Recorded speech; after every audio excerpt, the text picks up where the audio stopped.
Hey everyone, hope you're doing well. Today I'd like to talk about a few pieces of gear that I'm excited to use this year in 2020.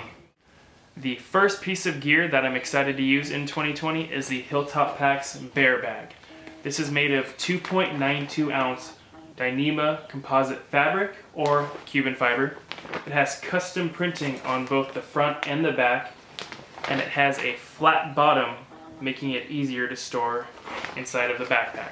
This is the large size, which allows you to carry around 3 to 7 days worth of food. And yeah, I'm excited to use this. I've never actually used a bear bag before. I usually just use a bear canister, or car camping, obviously, you use bear boxes. So yeah, excited to use this. And it's also cool because there's a snap on top. The next piece of gear that I'm excited to use in 2020 is the Aegis Max Sleeping Bag.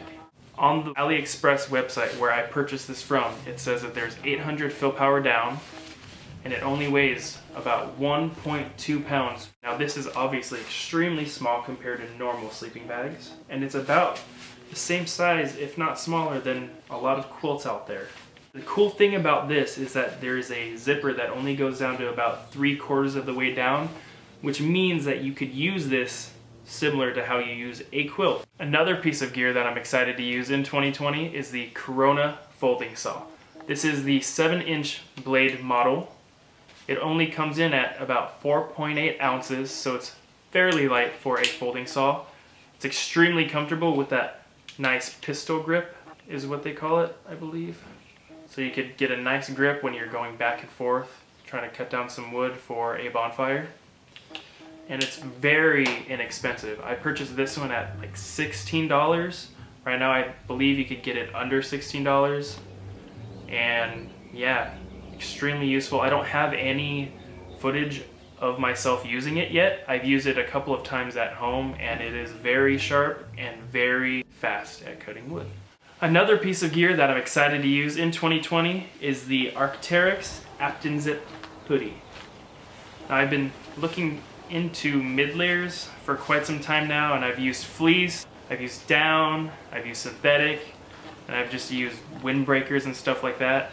And I found that this actually is pretty much spot on for what I'm trying to go for. The top half is made of a really nice smooth material with a durable water repellent finish. That way when it rains it just slides right off. The bottom half is made of a sort of micro fleece, which keeps you extremely warm. It has thumb holes, that way when you're wearing it there's no drafts that could come into your sleeves when you're using it. So that is it for this video as far as gear goes. I do have a few pieces of gear coming in pretty soon, and probably not that soon, that I'll probably do another video on later on. So thank you for watching, and have a great day.